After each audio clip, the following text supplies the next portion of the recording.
We've got a lot to dive into today, and quite the mixed bag, too. We'll review Autumn Victory in Shinjuku, where we had an Iron Man title match and a preview match for All Rise. Speaking of All Rise, we'll preview All Rise and Picture Book Reading Pro Wrestling. We have a bunch of graduates and excursions to check in on. Maki Itoh's wrestling again, plus some news to cover as well. All that and more coming up on the Tokyo Joshi Pod. Stay tuned.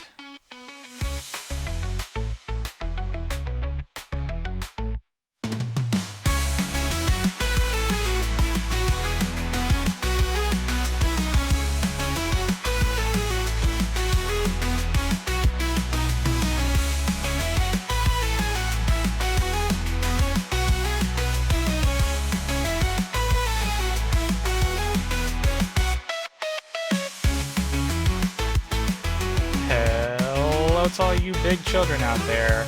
Konnichiwa! And welcome to the Tokyo Joshi Pod, your weekly dose of everything TJPW. I'm your host Andy Zyke, and we have a bunch to talk about today. We have the Shinjuku show to review, we have 2 shows to preview, All Rise 2-5 this weekend, plus the Book Cafe event also taking place this weekend. Yes, that's right, it is a 2-shot from TJPW this weekend. Maki Itoh is also back wrestling again. Really excited about that. She has quite the busy November lined up, so we'll talk all about the plans that she has and the bookings that she has coming up. We also have quite a lot of other graduates to dive into, some excursions to check in on, a lot of news. We're going to talk about the OchaPro show that's coming up next month. We also have some media appearances and a press conference that took place leading up to All Rise. I wasn't kidding. We have quite the show lined up for today's episode. I hope all of you enjoyed Halloween last week. I'd love to hear about what you all did. I can't believe it's already November. That's actually insane to me. TJPW is starting to enter into their busy season, or at least one of their busy seasons of the year. We've got All Rise this weekend. The Malaysia show is upcoming. Inspiration is making a return, I believe, in just the next week or so. And then we also have in December, a busy December coming up, which at this rate will be here before we even know it. December is going to have the Thailand show, and then, of course, the year-end slate of shows from TJPW. So much to look forward to. And without any further ado, let's go ahead and jump into some of those news pieces that we were talking about as we look forward to all of these shows. The OchaPro Corkwind show, we have some news about that. This show will be taking place on Sunday, December 7th at Corkwind Hall. This is the collaboration show between the idol group Ocha Norma and TJPW. TJPW announced a few details. We don't have a full match card yet, but they did say that there would be 5 wrestling matches on this show. All TJPW talents will be taking place, or will be wrestling on this show, I should say. We will also have our standard Up Up Girls performance as well. And then in addition to all of that, Ocha Norma will be performing 2 mini concerts, about 20 to 25 minutes each. So all in all, about 40 to 50 minutes or so of Ocha Norma performances, plus that Up Up Girls performance, and then on top of that, 5 wrestling matches as well. So I would expect this to be about a 3-hour show. The one thing though that they have caveated is that while this will be on Wrestle Universe, it's actually going to be a pay-per-view show on Wrestle Universe. So basically that means you're paying your monthly fee for Wrestle Universe. There's going to be an additional fee on top of that. So a little bit interesting to see this show be the one that they bill as a pay-per-view compared to some of their other larger shows throughout the year, but perhaps it has something to do with inviting an additional idol group and maybe needing to cover some fees or something like that. I don't want to speculate, but regardless, it should be a fun show. It's been a minute since we've gotten one of these half wrestling, half performance shows. I want to say the last time was the Yuki Arai graduation show when she was graduating from SKE 48, and they did a little bit of a combo between wrestling and performance. That, of course, I don't remember the name of the venue, but that was done at a venue that actually had a stage. And I only say that because Corkwind Hall, obviously there's no stage, it's just going to be the wrestling ring. And I know last week we spoke a little bit about that video that was more for the upcoming Malaysia show where the Up Up girls were teaching some other idols how to perform in a wrestling ring. I wonder if we'll see anything like that with Ocha Norma as we get closer to this show. Maybe we'll get some different video content between the Up Up girls and Ocha Norma. I think that would be interesting. kind of give a little taste to those like myself who are unfamiliar with some of the idol groups in Japan, a little bit of a taste of what Ocha Norma is all about. But regardless, this show, only about a month away now, actually 1 month to the date of this show releasing, will be on December 7th, so a fun one to look forward to. Something else to look forward to is TJPW's year-end show, which is called TJPW Year-End Party 2025. TJPW has kind of quietly announced that they will be selling tickets to international buyers for this show. Now, we already know that they are selling tickets, TJPW is, to international buyers for their January 4th show. But as a part of their kind of promotional tweets for that January 4th show, they also subtly mentioned that you can purchase tickets for this year-end party 2025 show as well.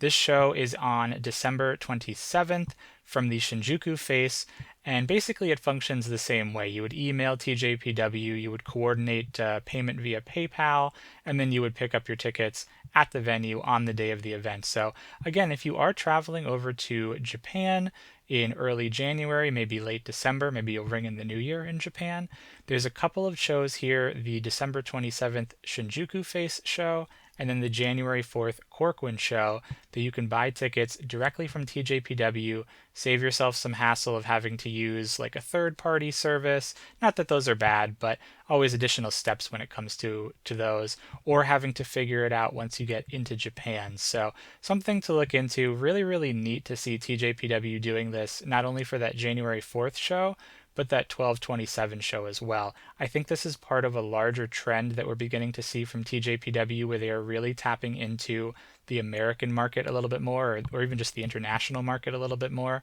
Obviously, they're doing shows around Asia. They've been sending wrestlers to Malaysia, to Thailand, to China. But now we're also seeing, coming off the success of the Texas tour in 2025, the Las Vegas show as well in 2025, of course, numerous shows prior to that as well in Los Angeles, Seattle, Philadelphia for WrestleMania Week 2024. They're really capitalizing on the fandom that exists internationally, and this is one of these nice little benefits that they're doing for those international fans. They really have seemed to take notice of the success and the passion that's coming from their fans overseas, specifically in America. And since it's a little bit of a lighter news week, I wanted to just do like a quick whip around from some media appearances, some YouTube content that we've gotten in the past week from TJPW. In this week's Weekly Pro Wrestling magazine, there will be a feature highlighting some of the challengers of the upcoming All Rise show. Uda Takami, Himawari, and Shino Suzuki have sort of an interview featurette. I haven't had a chance to read this, so I'm not quite sure what they talk about, but in the promotional image, they are at a dog cafe, so that's pretty cool. That's something. I really hope that, just seeing that it's a dog cafe, I'm a big dog person, I really hope we get a YouTube digest video like we got for the Uber Eats Weekly Pro interview that took place at that restaurant. That would be really cool. I would love to see these girls just interacting with some dogs. I think that would be fun. And of course, listening to what they have to say as they get prepared for all of their title matches upcoming this weekend. But that's in this week's Weekly Pro Wrestling magazine. There's also been a tease for an appearance where Yuki Arai and Wakana Uehara are going to be appearing on TV Tokyo's show called Dekamori Hunter. And basically, this is a challenge show where guests are invited on and they attempt to eat oversized portions of food. So right away, all right up the alley for Wakana Uehara. This is a show almost made for her. I'm sure she'll do quite well. Yuki Araya, I'm not so sure. I would love to see kind of how she factors in. Obviously, she's here just for her presence, for her how personable she is, and how recognizable. That's the word I'm looking for. How recognizable she is, given her former idol status. So it's an interesting pairing. It'll be really fun to see both of these women attempt this challenge. Like I said, I'm sure Wakana will do just fine. According to the tweet that was put out, this show, Dekamori Hunter, typically airs on Friday evenings on TV Tokyo. TV Tokyo is the TV station that this airs on.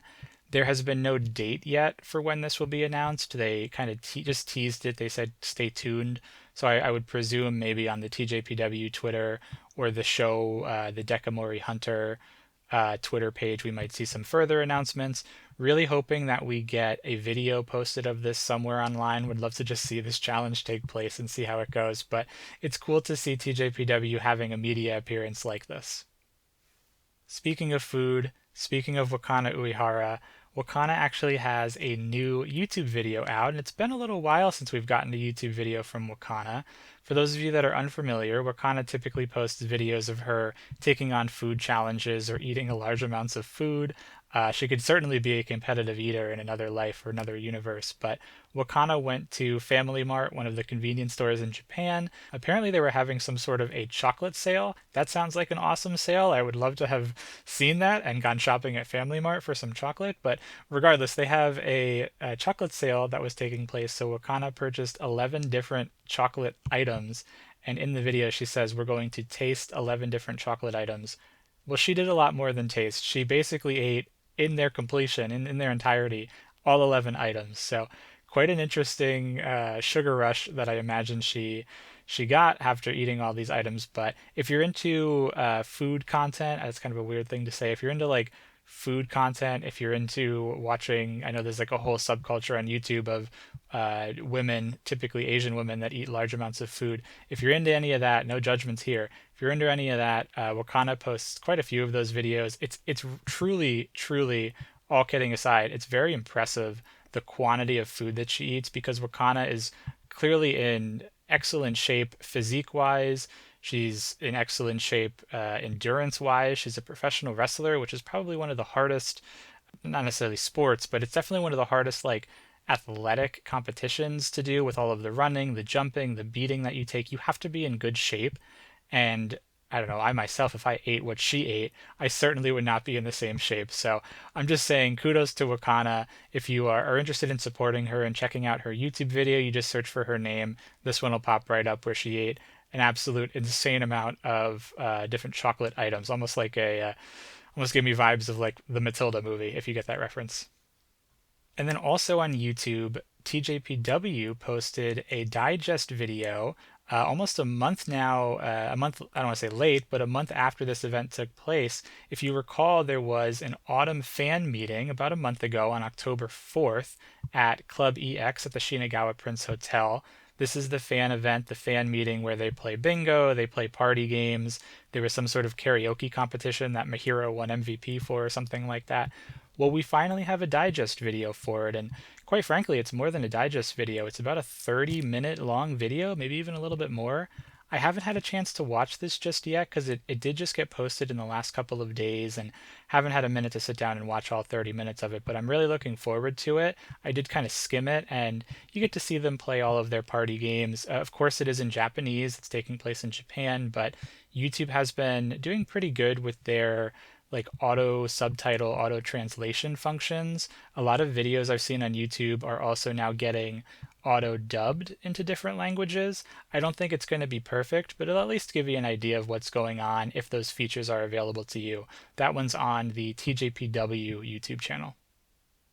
So a lot of content to watch, but we do have a show as well that we watched this past weekend. TJPW Autumn Victory in Shinjuku, Volume 2, took place on Saturday, November 1st. I'm already losing my mind that it's November. I can't even say it clearly. Saturday, November 1st, at the Shinjuku Face. This was live on Wrestle Universe, also live on YouTube, although they didn't save the VOD on YouTube. But fun to see TJPW continuing that trend of putting these shows on YouTube, at least live streaming them. This one under 2 hours, so a little bit of a shorter show from TJPW, but it's nice every once and again to have more of a bite-sized wrestling show that you can take in. If you're like me, you're watching a variety of wrestling content on top of just everything else that you're watching, everything else that you're doing in your life. So always nice to get a bite-sized show every now and again. The attendance here was 277. The last time TJPW was here was actually just about a month ago, maybe even a little less, October 12th, where they drew 312 people. So we do see a decrease here of about 35, 45 or so people. Not anything too crazy, but it's interesting to see a little bit of a decrease. There were no absences on this show, which was a nice thing to see. Of course, Mocha Miyamoto absent, still no update on Mocha Miyamoto's condition, but besides Mocha, everyone was there in attendance. We open up with Rise Shirai giving her remarks and the house rules. The Up Up girls come out and perform Love You More. Love You More is certainly the song of choice over the last like 3 or 4 weeks. We've gotten it almost exclusively on the last few shows.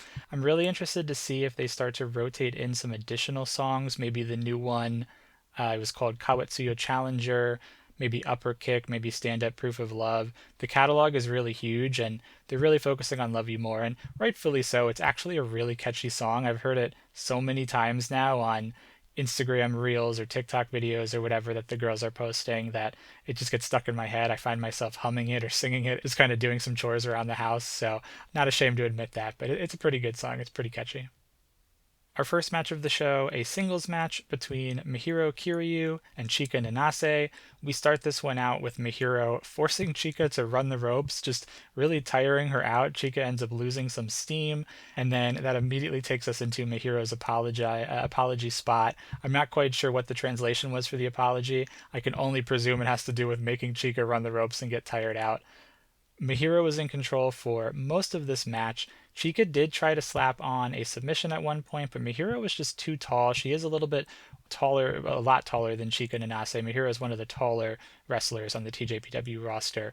All of this ultimately led to Mihiro winning the bout with her spinebuster at 6 minutes and 3 seconds. The second contest, a tag team match between the team of Hyper Misao and Kaya Toribami, taking on the team of Raku and Ren Kanatsu. And Raku's pillow is back. That's right, moment of celebration. The pillow has returned. Don't know where the duvet is, don't really care. We are here, we are Team Pillow. The pillow is back. Also of note, Ren Kanatsu comes out with 2 sheep keychains, not just one, so you already know something is afoot.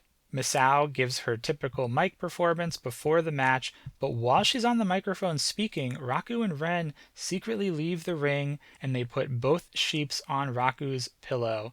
Raku, I don't know where they were hiding, but Raku had a microphone and she was trying to convince Hyper Misao and Kaya that the two of them fell asleep and turned into the sheep toys. Very far-fetched idea, but Misao kind of seemed to believe it for a second, but Misao, smart as ever, decided to beat up the sheep toys and try pinning them in a really funny moment. But because of that, Raku and Ren then had to return to the ring and attempted to roll up the duo unsuccessfully. We then started to get somewhat of a normal wrestling match here. Hyper Misao and Kaya really took it to Ren Kanatsu to start off. The teams took turn trading offensive maneuvers. Eventually, Hyper Misao submitted Ren Kanatsu with the chicken wing facelock at 8 minutes and 52 seconds. A little bit more of a comedy match for us in the second match. The comedy continued in the third match because, of course, this is TJPW. There's comedy rife throughout the entire show. The third match was an Ironman, a DDT Ironman heavy metalweight title. I have to say the full name. The champion, Rika Tatsumi, took on the challenger, Pam Harajuku. Don't really know what Pam did to, I guess, qualify for a title match here. Obviously, she beat Rika at Wrestle Princess 6, but we're talking almost a month, 6 weeks ago. So don't really know why she qualified for an Ironman title match, but whatever. Pam took the microphone immediately and reminded Rika that she said she didn't want to have any matches for the title, that she wanted to just run away from all challenges and hold the belt until the Ocha Norma show in December. Rika said, "Oh, you know what? You're right." So they decided both to just pack up and go home, not have the match at all. But Pam, our crafty 3-year-old, ended up sneaking back into the ring with Daisuke Kiso, our referee, and she instructed him to begin counting Rika Tatsumi out of the ring. So we get all the way up to the 19 count. Rika has to come running back in. She had some sort of a drink with her. She must have heard Rise Shirai counting over the loudspeaker, but she runs back in. Naturally, she's very, very upset and proceeds to just take it to Pam, beating her up. Pam does try to roll away from Rika's Yosha Ikuzo elbow drop. They end up fighting outside the ring for a little bit. Of course, it's the Iron Man title. Anything is really on the table here. They somehow make it over to Tetsuya Koda and the announce table.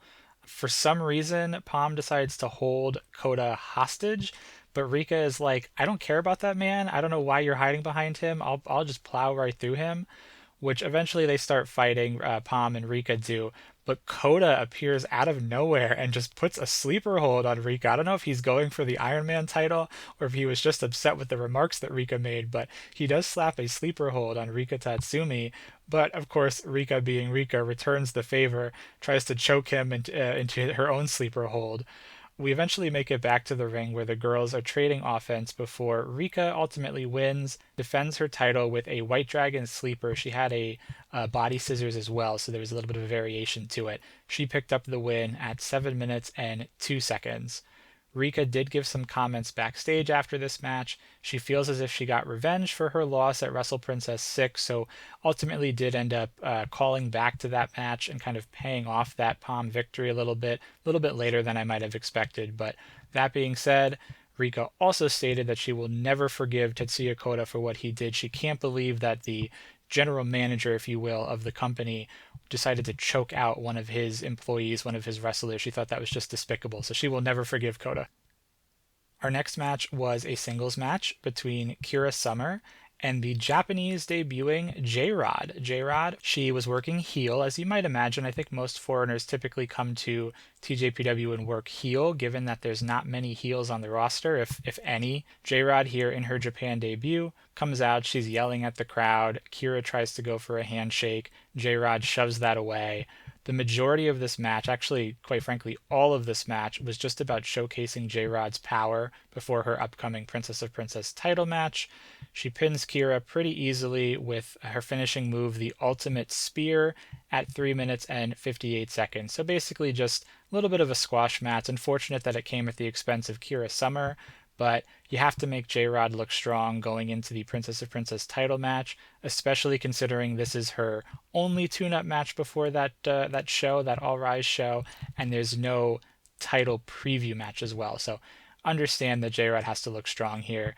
J-Rod did give some comments backstage as well. She said that Miyu is her next victim. She vows to become the first ever American Princess of Princess champion. We'll see if that comes true, J-Rod. Those are some big words. In our next match, we have a tag team match, the team of Mizuki and Suzume taking on the team of Yuki Arai and Mifu Ishida.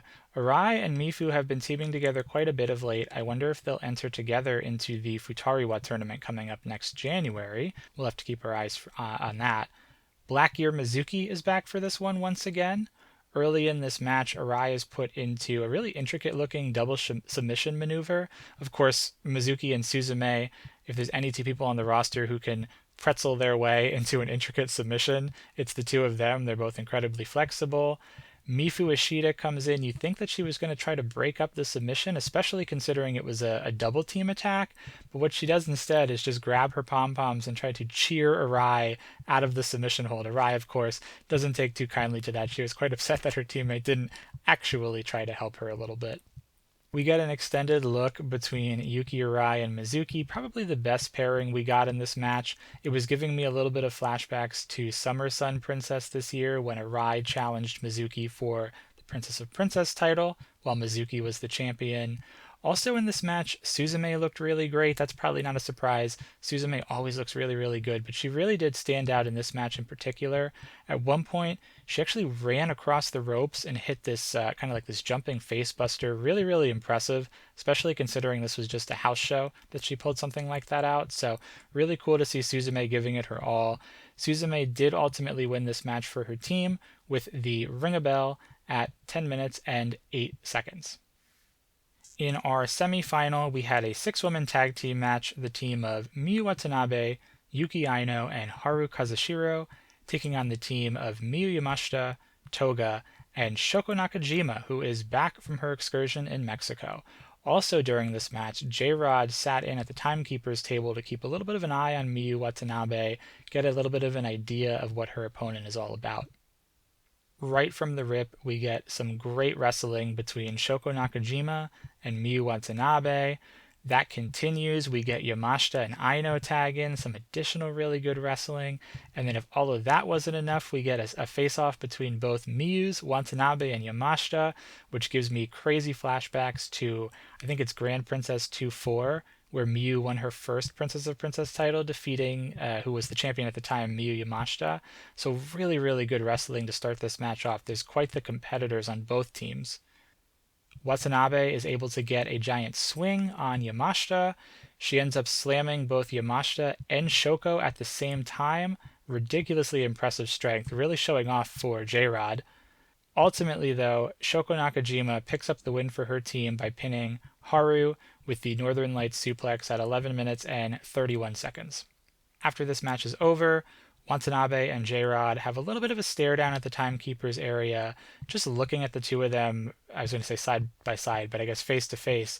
J-Rod is about a head taller, but a head above Miyu, so the height difference is very, very apparent.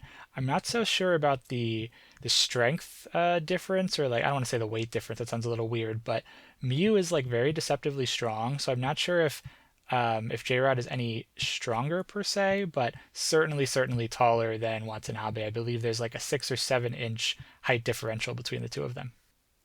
We did get a quick backstage comment from Miyu, who admitted that she is a little bit scared to face J-Rod, but that she does believe in her own strength heading into that title match. I would say this is probably the best match of the show.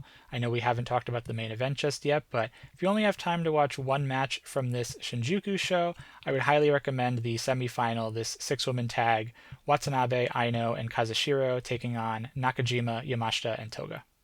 And in our main event, we have another 6-woman tag, the champion team. This is one of these ultimate preview matches that TJPW loves to do the week before their big show.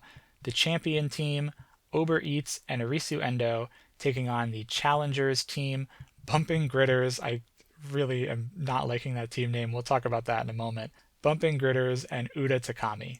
This will be our third Princess Tag Team preview match. The Gritters are up 1-0. Himawari had pinned Kira Summer, though, so Uber Eats didn't take a pinfall. This will be our first International Princess preview match. Because this is this ultimate preview match, everyone gets their own entrance. TJPW likes to do that to make both title matches feel very important.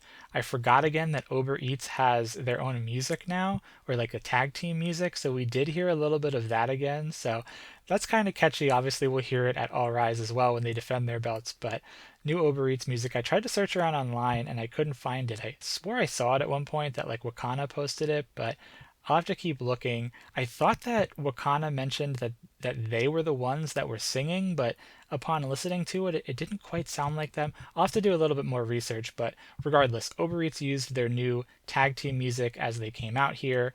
We started this match off with Uda and Arisu, just a little quick preview between the two of them. Then we ended up seeing Shino and Wakana square off. We did get the turnbuckle tour guide spot from Shino. Kamifuku tagged in and just really came in and just started to stick it to Shino Suzuki. She just abused Shino Suzuki, pillar to post, gave her own tour, if you will. We do get a second brief look at Arisu and Uda. Very, very short looks in that. We haven't really seen the two of them square off at length yet. We do also get a pairing of Himawari and Wakana, and this is where, of course, Himawari starts hitting Wakana with her hair, the patented hair spots from Himawari.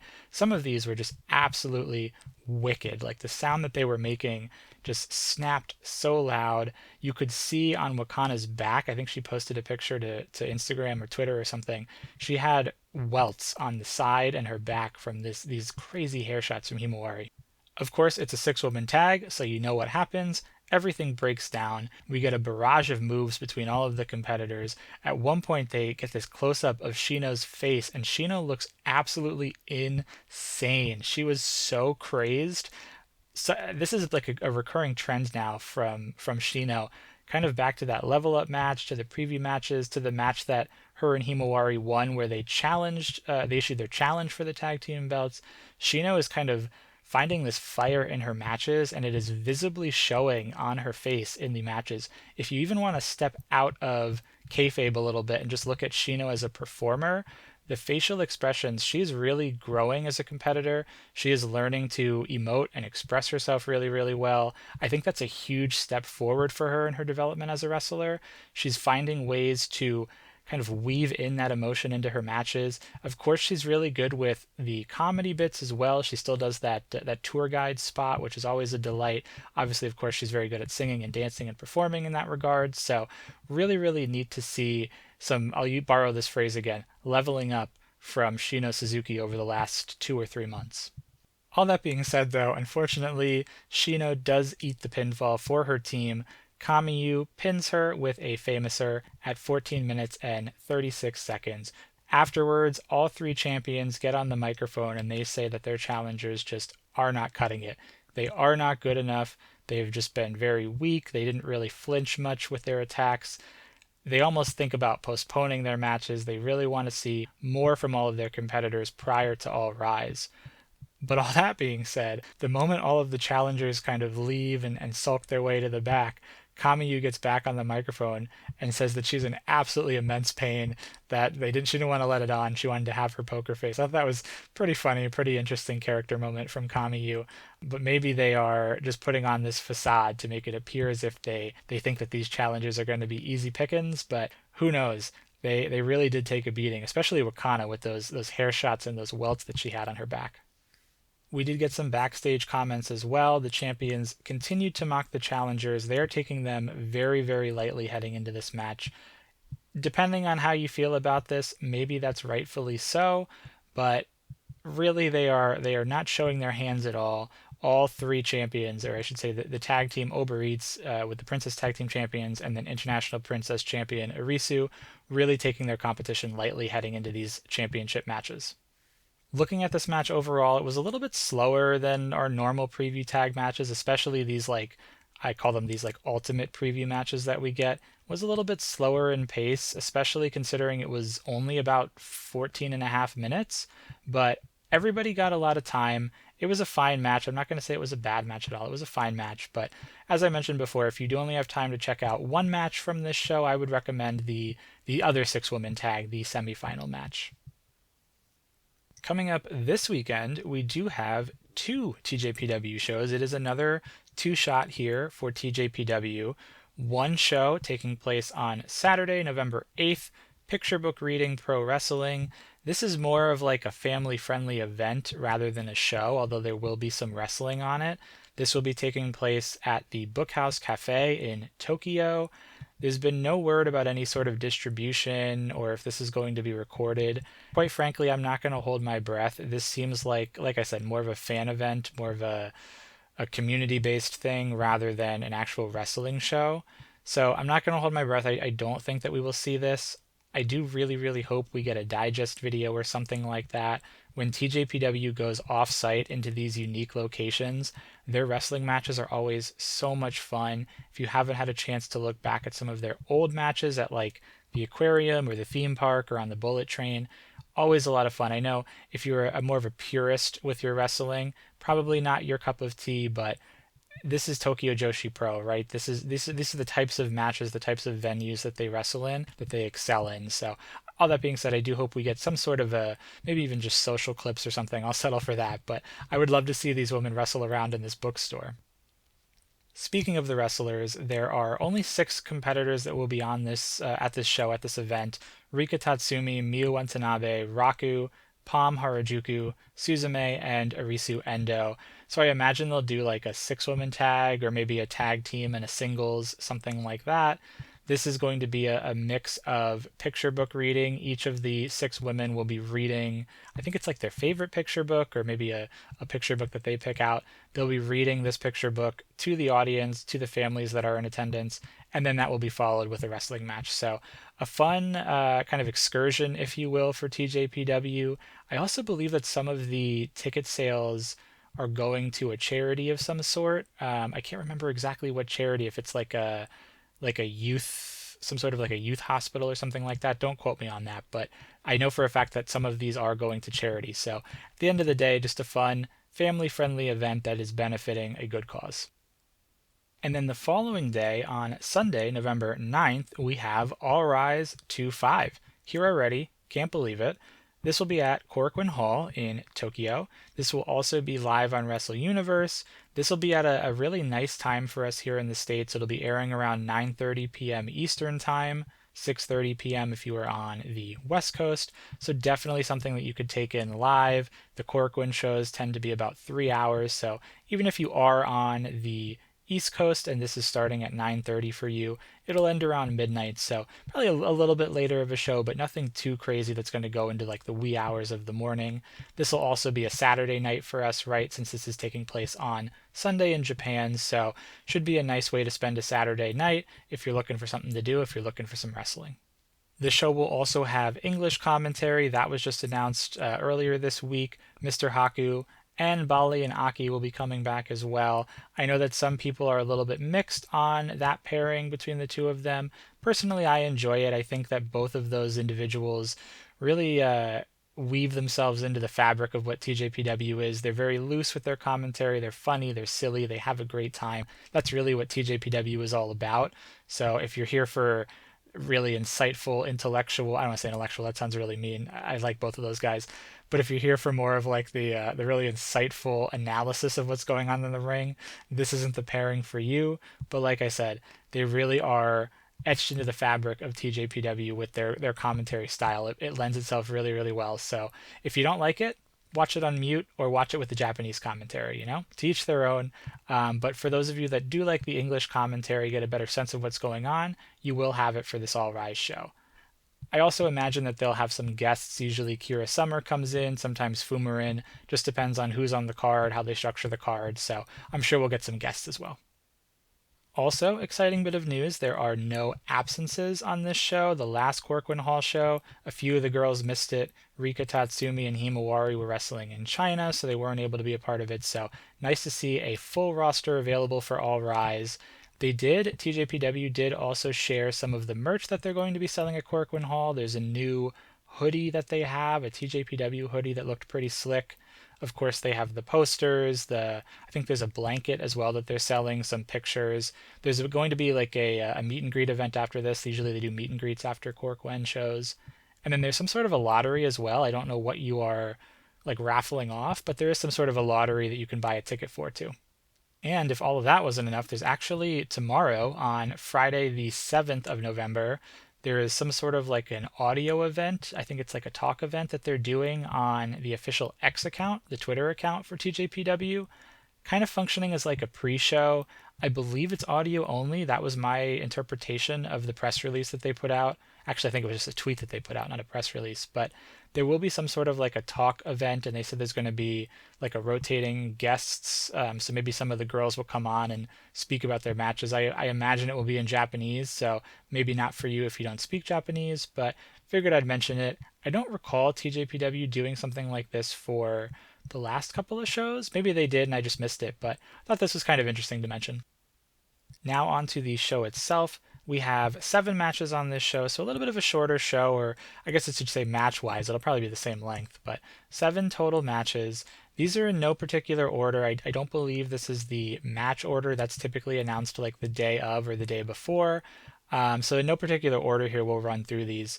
We have a 4-way tag team match, so 4 teams of 2 competitors will be facing off. The teams are Mizuki and Suzume, who recently teamed together on the Shinjuku show. I wonder if they're kind of warming up to be a pairing in the Max Heart tournament, perhaps. We'll also have the team of Miyu Yamashita and Kaya Toribami. We know that they have been teaming together quite a bit. I am almost certain that they will enter into the Max Heart tournament as well. Then we'll have Yuki Aino and Haru Kazushiro, and then Raku and Pam Harajuku. Can probably guarantee that Raku Palm is not winning this given some of the other teams and the other competitors that are here. But again, 4 teams of 2. I would imagine that because they're calling this a 4-way match, that there will be 4 individuals in the ring at all times, not 2.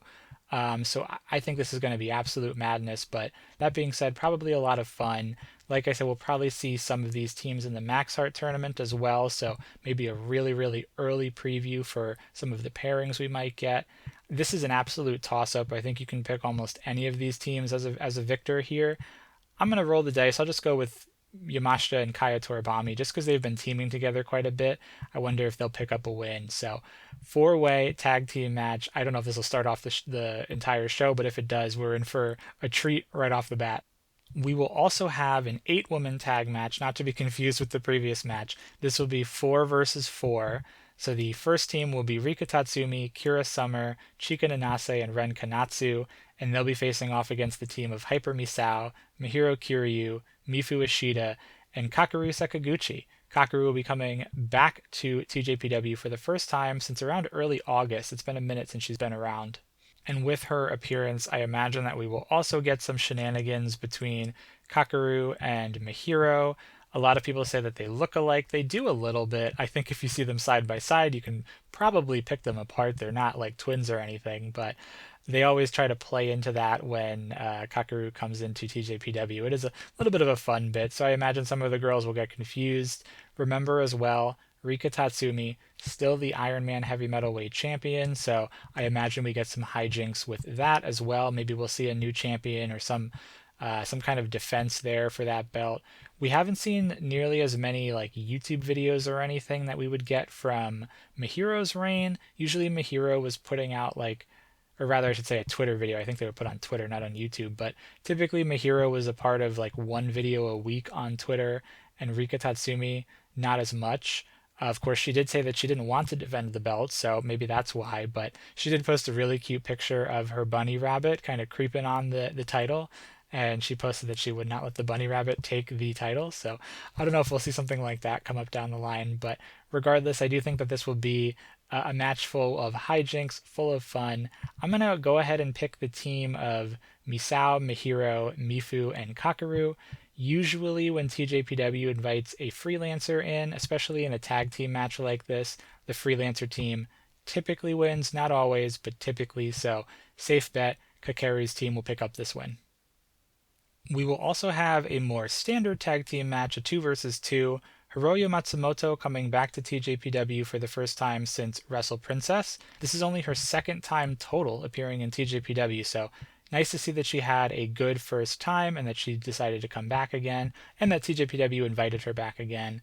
Hiroyo Matsumoto teaming with Yuki Arai, so that same team from Wrestle Princess 6, will be taking on the team Hotshot, Yuna Manase, and Toga. Yuna Manase coming back for the first time since just a couple weeks ago at Additional Attack, but nice to see Yuna coming back as well with some frequency of late. I think this is going to be a really, really good match. 2 freelance competitors in Manase, or actually I think Manase is technically with Ganbare Pro, but two non-TJPW competitors is what I mean to say, with Manase and Matsumoto. Of course, Arai is a very good competitor. Toga has been showing quite a bit of fire of late and really, again, I'm going to use the phrase leveling up recently. So I think this will be a really, really good match. I did hear someone suggest that this might go to a time limit draw, which would be pretty interesting. TJPW hardly ever does time limit draws.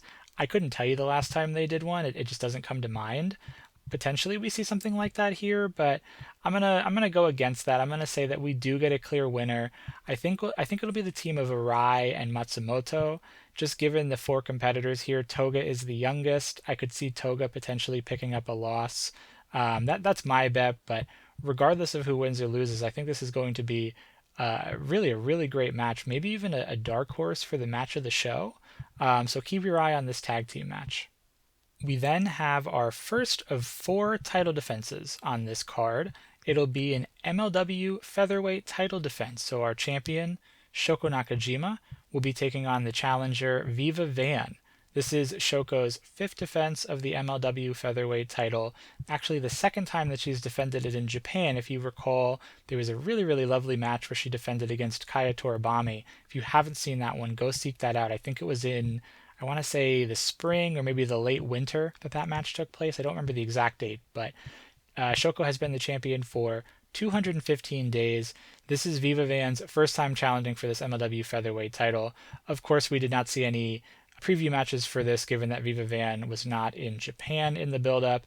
However, that being said, they did participate, both of these competitors, in a tag team match back in 2023, and that seems to be the only time that they have crossed paths in the ring. Just interesting to see, even though there was no preview, these two actually did square off at one point. No singles matches, though, unfortunately, between the two of them, so this will be first-time singles.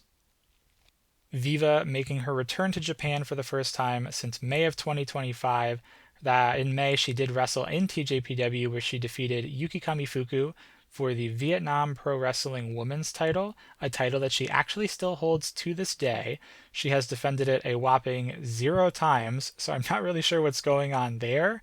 But she is the VPW Women's title, women's champion, I should say. I think this will be a fun match. Of course, Shoko Nakajima is, as they say, one of those competitors who can like wrestle a broom and have a good match, or wrestle a chair and have a good match, whatever the phrase is. So I do think that we'll see something good here. Viva Van, I have seen her perform quite a bit in some different indie companies, in TJPW. She has bounced around a bit. I think she's been on a few New Japan Strong shows as well. She might actually be a New Japan Academy graduate. I don't know if I'm misremembering that, but I think this will be a quality match overall. I think Shoko will continue to. I think Shoko will win this, continue to defend her title, get her V5 defense here. So my pick for this MLW featherweight title match will be Shoko Nakajima. We'll also have all 3 TJPW titles defended. The International Princess title will be on the line. Our champion, Arisu Endo, will take on the challenger, Uda Takami, in her V2 defense. Arisu has been the champion for 47 days. This is Uda's first shot at the International Princess title.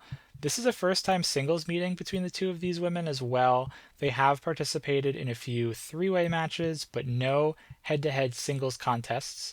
Uda, of course, issued this challenge after winning the Next Gen tournament just a few weeks ago, and we did have one preview match. It was the one we just spoke about, that ultimate preview match, where Arisu's team picked up the victory. So technically, Arisu is up 1-0. However, neither of these women factored into the pinfall for that, so it's a loose 1-0 preview advantage for Arisu.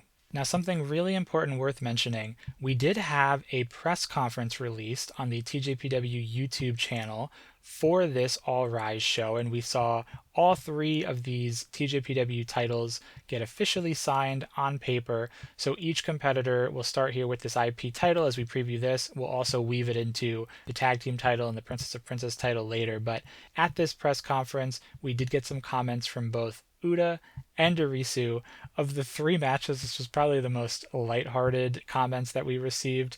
Uda mainly talked about eating ice cream, which is on brand for her. Uda Takami does love ice cream. Woman after my own heart, I too love ice cream.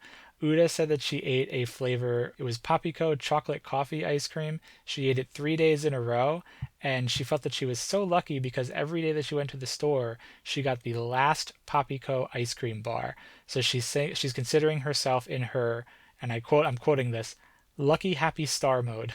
So because of that, she does think that she can go on and continue her luck in this championship match.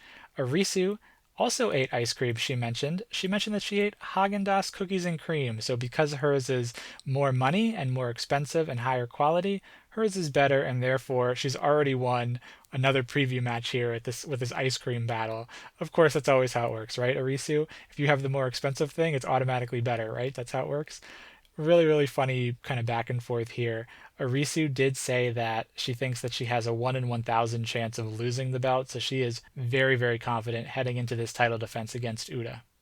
To be honest with you, I think low-key that this will be a really, really good match. I think that this has the chance to be the match of the night, especially looking at some of our other title matches, some of the other matches we're getting on this card. Not to diminish them, but Uda Takami has been on an absolute roll this year, really all year long. Arisu, of course, on a roll recently, winning that IP title at Wrestle Princess 6. I just think this is going to be wonderful. I think it's going to be a lot of fun. I do think that Arisu will retain the belt. I feel like it's so recent since she just won it. What did I say? It was 47 days ago at the time of recording that she won the belt. So as much as I am rooting for Uda and I was rooting for her in that Next Gen tournament, I don't think it's quite her time yet. But I do think that she will look really, really great. I think she will have somewhat of like a coming out party, or maybe kind of prove some of her doubters wrong in this match. That's what I'm really expecting with this match. So we'll see what we end up getting, but my pick will be Arisu, and I do think that this will be the match of the night. In what I imagine will be our semifinal match, the Princess Tag Team titles will be on the line. The champions, Uber Eats, in their V2 defense, will be defending against the challengers, Bumping Gritters. Uber Eats has been the champions for 47 days. On the challengers side of things, this is Shina Suzuki's first attempt at the tag team titles.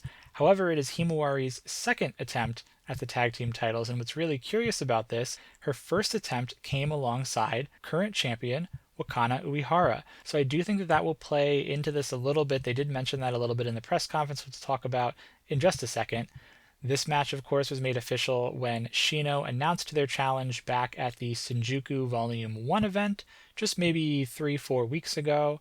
This was actually, I think, the first title match announced for All Rise, or one of the first matches, period, announced for All Rise. Also, interestingly to note here, Shino Suzuki and Himawari have teamed together before. They've teamed quite a bit. They are of the same generation, the 2023 class. They were together in this year's Max Heart tournament, the 2025 tournament. They made it all the way up to the semifinals, where they lost to Kyoraku Kiyomi, who went on to then win that tournament. So they do have a lot of experience teaming together, even though they are some younger competitors, only debuting in 2023. So they have experience as a team, even if they don't have experience as wrestlers as a whole. Preview matches here were 1-1, split down the middle. Himawari beat Kira Summer in the first match, so Himawari did pick up a victory in a 6-woman tag. And then in the match that we just spoke about earlier in the show, Kamiyu pinned Shino Suzuki. So there is a direct pinfall here.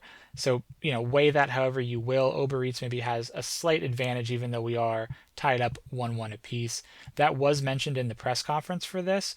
Interesting side note, tangent here. Shino Suzuki is left-handed. I noticed that in the press conference. I'm not left-handed, but I know a lot of you left-handers, if that's what you're called, left-handers, kind of stick together. So Shino Suzuki left-handed, just a fun little piece of trivia, I guess, for you. Anyway, Himawari and Shino Suzuki gave their comments. They're placing a lot of emphasis in their bond as classmates, as gen mates. Wakana is also from this same generation, the 2023 generation. However, she says that she wants to excel past her classmates. She thinks that she already has by winning these belts, but she wants to continue to surpass her classmates. She's already done it with Toga. She's going to look to do it here against Himawari and Shino Suzuki as well.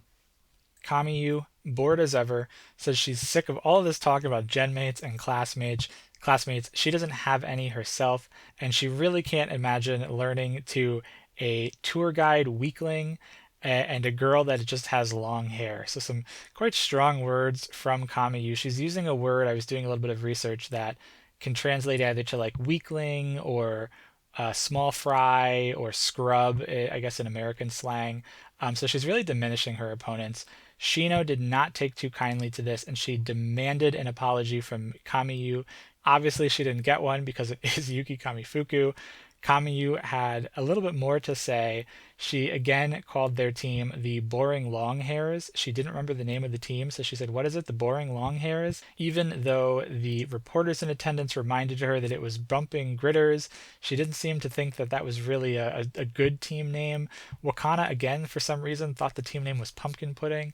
I don't know where that's coming from. I don't hate it, but I don't know why Pumpkin Pudding keeps making an appearance, but it's just funny to hear Wakana say the words pumpkin pudding over and over and over again. Kamiyu, basically, this is a direct translated quote from Kamiyu, said, "You've already lost this at the name stage." Really harsh words. Listen, Bumping Gritters, last week we talked a little bit about this. It really doesn't roll off the tongue.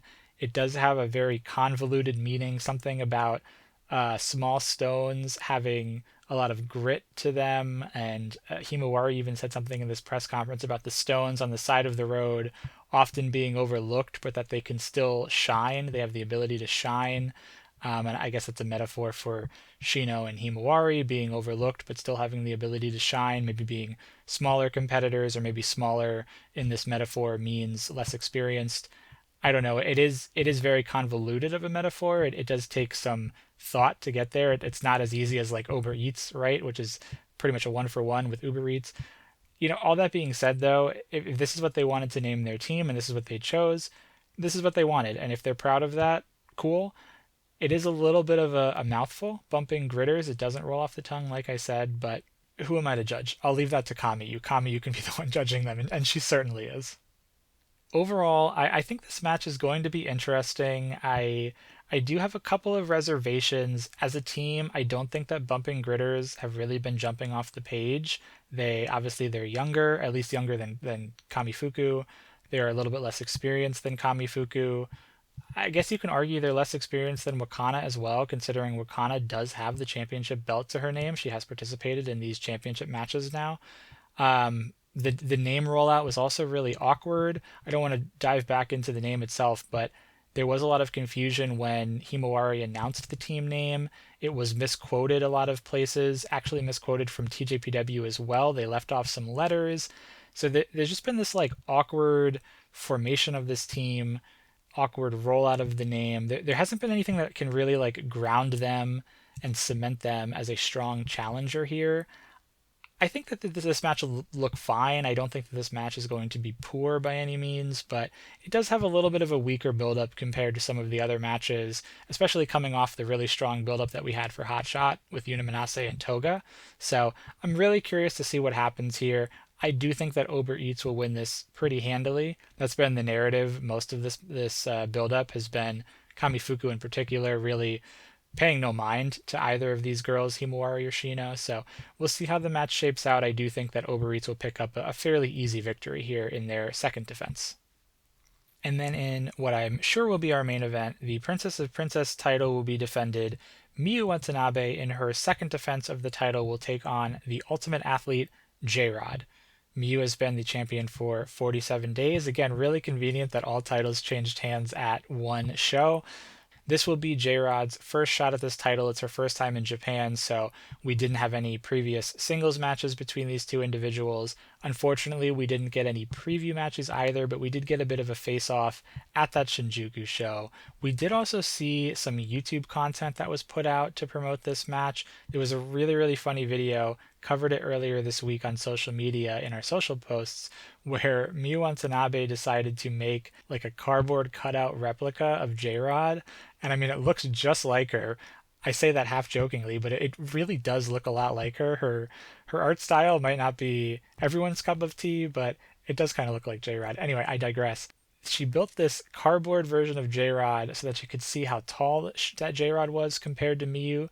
She ended up tossing it into the ring at the dojo and trying to swing it around, ripped the cardboard so like the legs of the cardboard came off. It was wild. It was absolutely hilarious. I highly recommend you go watch the video. You don't even really need to know what they're saying. You can get the gist of it just by looking at it. It was really fun. It had me cracking up. It was probably better than any preview match I've ever seen. So I really hope we get more of that. We did have a second YouTube video as well that was just posted this week where J-Rod crashed one of Miyu Watanabe's workouts. This one was a little bit more awkward. I didn't really know the idea of what this was all about. It was just J-Rod kind of like awkwardly standing there watching Miyu Watanabe work out and criticizing her, saying that she needed to have more of a dialogue with her muscles and talk to her muscles more. And Miyu had like no idea what the heck she meant, so she kept saying like, "Hello, muscles. How are you, muscles? Love you, muscles. Love, love you, muscles." It was just so weird, and it went on for like 5 minutes. Mr. Haku was there to translate, and he's just kind of awkwardly there, like, I don't know what's going on. Odd video. That's on the TJPW channel as well if you want to check it out. But that's basically been our build up to this match. It's been that one face off at Shinjuku, it's been these two YouTube videos, and a little bit at the press conference too. At the press conference, J-Rod made some comments. She said that upon arrival, Miyu is a lot shorter than she thought she was, and she was really upfront. She said, "Honey, this is not a fairy tale. This is going to be a fight." And Miyu admitted that she was pretty scared of J-Rod's size, especially seeing her in person. She a little bit intimidated, but she did say that she's actually looking forward to this match. She does think that she can beat J-Rod. And then she went on to just kind of talk even farther ahead. She mentioned the Malaysia show, she mentioned the Thailand show, she even mentioned as far as Grand Princess 2026, and she said that she has a challenger in mind that she wants at that arena show, and it's somebody who hasn't yet challenged for the title. I don't know if that means hasn't challenged for the title at all, or hasn't challenged Miyu Watanabe for the title. The first person that came to my mind was Yuka Sakazaki.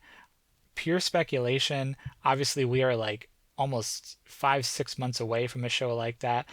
It was just really interesting that Miyu brought that up when the focus was really for the Corkwin J-Rod defense. But she was really looking past her and kind of slid in that I already have a challenger in mind comment. J-Rod was asked if she did see the cardboard cutout video. She said she did. She thought it was kind of cute. She actually cracked a little bit of a smile too, but she did immediately say, "I'd like to see you try it for real." Miyu responded by saying that people tend to underestimate her strength, which I think is very true, and that both competitors are unknown to each other since they haven't had a wrestling match yet, and that might even lend itself in Miyu's favor, she said. She did also admit that she admires J-Rod quite a bit as an athlete, as a physical, as it comes to physical fitness. She said that J-Rod's diet and workout regimen, she was really interested in learning more. J-Rod said, "Okay, well, tell me what you ate for breakfast." Miyu responded that she ate some chocolate. And why did she eat some chocolate? She wanted to increase her cuteness points. Definitely makes a lot of sense as you lead up to a big title defense. J-Rod's response, a no comment. So I thought that was a funny way to end the press conference. Not too much of an emotional press conference overall, especially compared to the one that we got for Additional Attack, but definitely more in line with the silliness that is TJPW. I am really curious to see this match. I'm curious to see J-Rod and Miyu actually face off 1-to-1 in a wrestling match. As I mentioned, J-Rod is certainly taller. She's about a head above Miyu. I do think that Miyu can match her strength-wise, though. I do believe Miyu when she says a lot of people underestimate her strength. I think that is really true. But I do wonder if kind of that size differential would be a little bit awkward, especially when it comes to executing something like the giant swing, the Canadian backbreaker, things like that Miyu tends to muscle her other opponents around. I'm really curious to see how they go about doing that. I hope it is a little bit fluid and not awkward given the size differential. I could see the match getting a little bit clunky. I'm not going to hope for that though. I'm going to think positively. J-Rod does seem to be having a lot of fun while she's here. She has been participating kind of in this typical outsider foreigner heel storyline where she comes in as the heel.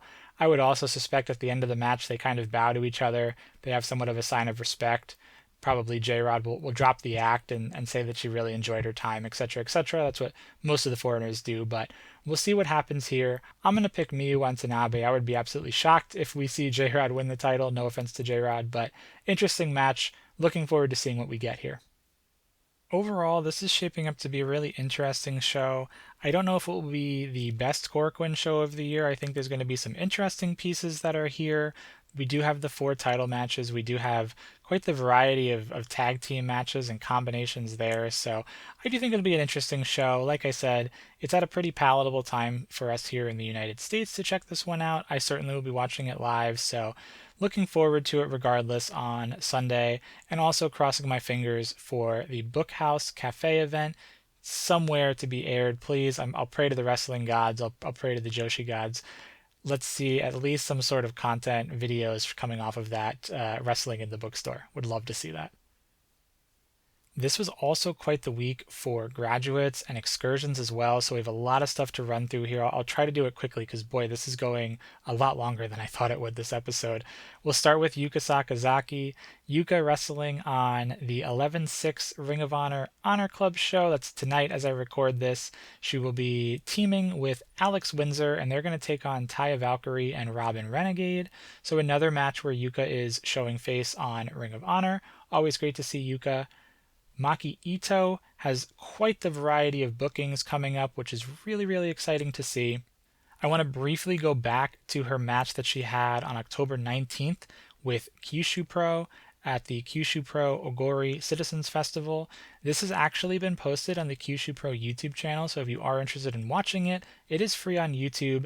This was the match where Maki teamed with Tajiri and Charles Crowley to defeat Jet Way, One Kyushu, and Princess Pistachio, the best wrestling name that exists today. This was Maki's first appearance since leaving TJPW, so it was really, really cool to see her wrestling again. She was really over with this crowd. This was like an outdoor festival or fair of some sort, very family-friendly event. The match was full with a lot of silliness, of course, with Maki in it. Tajiri, of course, is much older, so he can't go quite as much as he used to. Charles Crowley is like this old-timey magician or something, so there was quite a lot of comedy throughout this match, but it was nice to see Maki wrestling again. She does have quite the slate lined up on Friday, November 7th. at GCW's You Wouldn't Understand in Hartford, Connecticut. She's facing Carrie Morton. Then on Saturday the 8th at GCW's Massacre in Maine, in Yarmouth, Maine, she's going to be facing KJ Orso. And then on Sunday the 9th, she's going to be taking on Selena Hecate at Green Mountains and Me, another GCW show in Barre, Vermont. And then if all that's not enough, on November 15th, she has a singles match against Shayna Baszler, which sounds really awesome, at House of Glory Super Clash. The 22nd of November, she's taking on Zeta Steele. Also really interested in that at GCW Dream On. And then on November 23rd, she will be taking on Queen Aminata at JCW Home for the Holidays. So quite the slate of upcoming matches for Maki Itoh. Great to see her working again. It's nice to see her wrestling and performing and just seeing her once again on TV. Glad she enjoyed a little bit of time off, but always great to see Maki come back.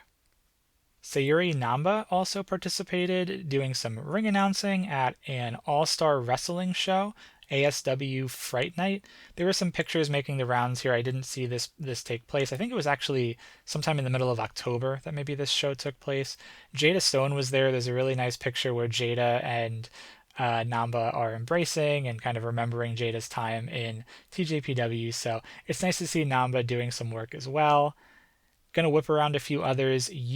On the November 3rd DDT show, Ultimate Party 2025, challenged for the KOD tag team titles with Chihiro Hashimoto. Unsuccessful challenge. Not sure why this team of two women were challenging against two men for these titles. I'm not making a comment there. These are probably two of the strongest women that are in wrestling. I don't follow DDT as much to really know the ins and outs, but I just thought it was interesting. That's all I mean by that. I will check this one out and see what it's all about. I just haven't had a chance to watch it yet. Mirai also in the news again. Mirai announced that she has signed with Michinoku Pro. Bit of a curious choice for Mirai. I imagine she will continue to do like a little bit of freelance work as well, but Michinoku Pro will be her home promotion. From what I understand, it's in her home city or her home prefecture, so she will be a little bit close to home. There's a lot of rumors about Mirai maybe retiring soon. I don't know if that's true or not. That would be unfortunate to see. She is so young and she is so good at what she does, but it's her choice if that's what she's looking to do. Happy that Mirai is happy. Happy to see that she is signed with a new company. There's going to be some new matches and some new excursions for her to participate in. And then also Mina Shirakawa wrestled on this week's AEW Dynamite 11-5. She ended up losing to Megan Bayne. I don't think there was anything of consequence or any sort of like stipulation to the match, but I wanted to mention it because Mina Shirakawa and Megan Bayne were in Stardom together at one point. Interesting to see them get back together again for a singles match in AEW. That's the only reason I wanted to throw this one into the graduate whip around. And then briefly touching upon some excursions, we did see, I don't know how I missed this match, we did see a match where Mizuki went to ChocoPro and wrestled Emi Sakura. This was back on October 27th at ChocoPro number 484. Of course, ChocoPro, all of their shows are free on YouTube, so you can go ahead and seek this one out. This has been about a year since Mizuki last wrestled in ChocoPro. She, of course, was trained by Emi Sakura, so there's a lot of history between the two of them. Emi Sakura is celebrating her 30th anniversary coming up. Congratulations to Emi on that. Mizuki was unable to attend the actual 30th anniversary show, though, so they decided to have this match about, I think, a day or two before. I did watch this one. It was quite a lot of fun. Mizuki was really good about interacting with the crowd. She had great use of the environment. There really is a huge overlap between TJPW and ChocoPro. They like to wrestle in unique locations. They do a lot of audience interaction, venue interaction. So would love to see a little bit more of a collaboration. Would love to see more of the TJPW women wrestling in Chocolate Square. It's always fun to watch one of those ChocoPro shows. There was a table that was brought into this match as well, which might be the first time ever for a ChocoPro Chocolate Square show. Emi also hit her whirling candy, which we always love to see. This goes to a 15-minute time limit draw. This might be the best. I don't watch a lot of ChocoPro, but this might be the best ChocoPro match I've seen in a while, at least at that Chocolate Square venue. This was a lot of fun. I highly recommend you go see it. It's free on the ChocoPro YouTube channel. And then upcoming, we actually have a bit of an excursion. It is in Japan, but there is a show that is being put on by Setup Thailand in conjunction with IWA Japan. and they ended up forming almost like a new company called IWA Thailand. So this is a jointly promoted show between IWA Thailand and Setup Thailand. It's called A New Dawn, and it will take place on Friday, November 14th at Tokyo Square in Itabashi. They are billing this as the first time a Thai wrestling company has run a show in Japan. So that's really interesting to see. Bring this up because there are a few TJPW girls that will be on this show. The Setup All Asia Women's title will be on the line. Their current champion is Matcha, who's spent some time in TJPW now and again. She will be defending her title in a three-way match against Ram Kaichao and Pam Harajuku.